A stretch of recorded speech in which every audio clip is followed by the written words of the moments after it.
Hi everyone, I'm Margaux Penwarden. I'm a data scientist at Quantum Black, and I'm here to talk to you about what a data scientist is, but also to give you a bit more information about my background, because it really helped me when I was around your age to determine what I wanted to do next. So I'll try to link as many examples to this as possible. Before I start though, I hope you're all okay, since this is a really weird situation. So feel free to reach out to anyone in this talk if you want to discuss any of our topics. It's important to do so, especially now, to not feel too alone. Great. So now that I've said this, I wanted to talk a bit more about my background. So I'm from a French-English family. I was born in Paris, went to a bilingual school in Paris, and did an engineering school at the Louis in Paris, and studied statistics and applied maths. And further to that, I was not sure if I wanted to do consulting and develop more soft skills, or develop more technical skills, being more in research, or as a data scientist, really more in the industry. And then I realized there were these jobs opportunities via people I met and connection I made at my master's at Imperial, but also while I was studying in Paris. So this helped a lot determine what track I wanted to be on. And I started as a data scientist at Bearing Point in a team called Hypercube, where I spent about 2 years. And then I joined Quantum Black and Mckinsey in the Sydney team in Australia. And that's where I started my journey with Quantum Black and Mckinsey, where I am today. So what is Quantum Black and Mckinsey? What do we do at Quantum Black? We basically very shortly deliver insights to company about their data and build technology stacks, pipelines that run modeling insights for companies. And the way I got into this job was really by making connections and talking to people. And I think this is a very important insight for you to take away from this talk. Connect to as many teachers and people who you meet throughout your studies. Reach out even to people you don't know of, but on LinkedIn or other types of networks, because it will help you a lot. And now I'm very happy with where I am, because what I really enjoy about being a data scientist and a consultant is that I get to work across different businesses, and I get to travel a lot and discover many places, which is one aspect of being a consultant.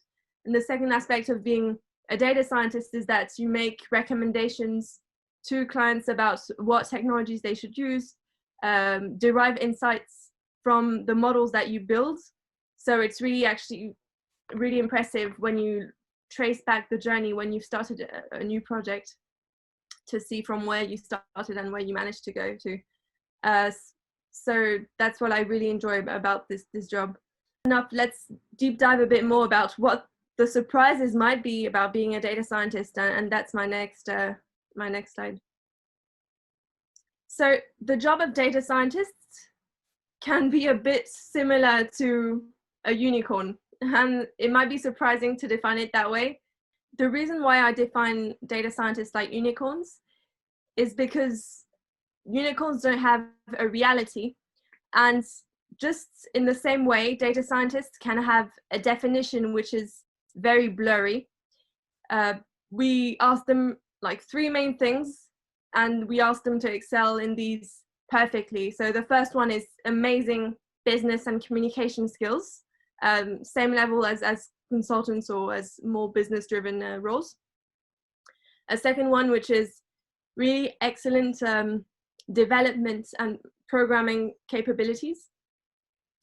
And the third one is really great statistical knowledge and mathematical knowledge. So all these 3 combined perfectly well does not exist, at least perfectly. So it's for sure difficult sometimes to navigate, and this is where I have a second point on this, which is you can feel very easily outside of your comfort zone just because people have strengths in one or two of these main areas, not in all three at once. It's very rare. And you will probably often feel ill at ease because you need to place yourself around these.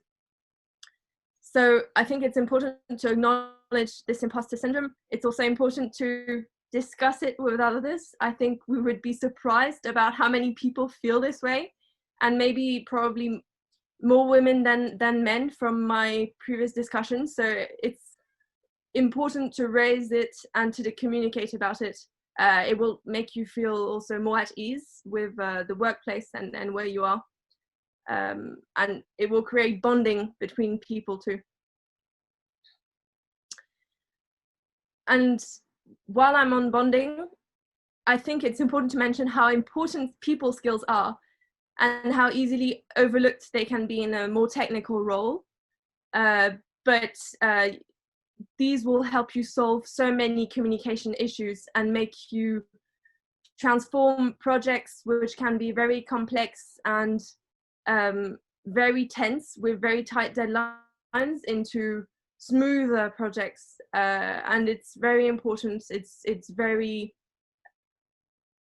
very important skill. Now, in terms of modeling, I would like to mention how other metrics than accuracy exist for classification, for example.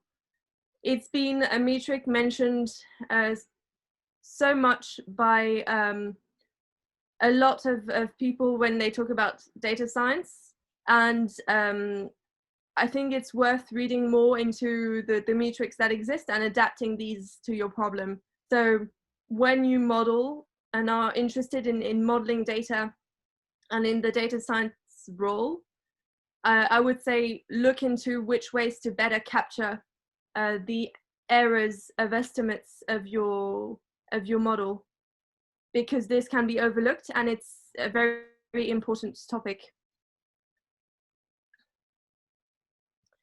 And I will add to the last one that, yeah, it will make you stand out from the crowd if you manage to leverage different metrics. I think very related to this metric topic, if you stay tuned and read GitHub blogs or read specific websites, you will learn about newer techniques, newer algorithms, newer methods for, let's say, feature selection, or new Bayesian optimization algorithms, new developments in Python, and this will help you grow in your role, because the more efficient you can be by knowing these techniques and applying the most adapted technique to your problem, the more comfortable you will be in your position too. So it's also really fun to connect to the community. So this is a really nice opportunity too. And then in terms of community, it's important to leverage it. Once you build and you connect to this network, do reach out. I think I said it before, so it's a nice loop. People are always happy to talk about their experiences, their expertise. So they will spend a few minutes at least of their time to explain what their research is on. If they have any recommendations, if they can't do it, they'll point you out to someone else. So ask out. However, especially in the development community, when you collaborate on a code base and on a project, there are a few rules to keep your friends. And one of them is collaborative coding, which is enabled by version controlling, such as Git. So it would be good to master this type of tool, because you will really need to use it.